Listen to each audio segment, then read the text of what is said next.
Hello, welcome to a quick unboxing, first look and very early impressions of the brand new, earlier than ever before, Galaxy S21 and S21 Ultra. So without wasting any more of your time, let's get started. Thanks for watching 9to5 Google here on YouTube. Remember to thumbs up, hit subscribe, and then tap the bell icon to be among the first to watch our upcoming videos.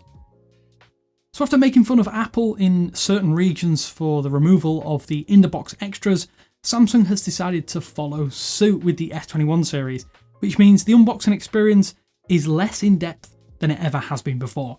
Lifting the lid on the packaging, apart from the device itself, there's a SIM eject tool, a quick start guide, and USB-C to USB-C charge cable. That's all that comes in the Ultra Slimline S21 packaging this time around. As you can see, the S21 in the Phantom Violet has that matte glass stick finish with gold accents and Phantom of the Opera inspired camera housing. The flat display will be a big bonus point for many people who despise curved panels too. Our first impressions are that the plastic back is definitely noticeable in the hand, but it feels like an improvement over the Note 20 and S20 FE from late last year, and that light purple shade manages to hide fingerprints almost perfectly. It should hopefully be more durable long term and feels like a fair compromise in many ways, given the slightly lower than average pricing this time around. Opening up the S21 Ultra, if you're hoping for extras on the most expensive flagship smartphone from Samsung in early 2021, we're sorry to disappoint, but it comes with just some start guides, a USB-C to USB-C cable, and just like the S21 before it, that's all there is.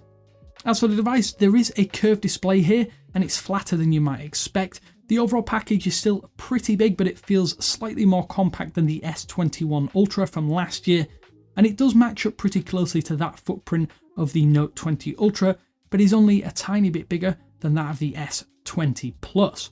Of course, only the Ultra includes the S Pen support, although you'll need to buy an optional $40 extra or find an S Pen lying around, as my colleague Ben, who provided the footage for this, has from a Samsung event in years gone by, to test out the functionality for yourself. It does just about everything a Note series can do, including the pop-up menus and additional functionality that come with Note series devices.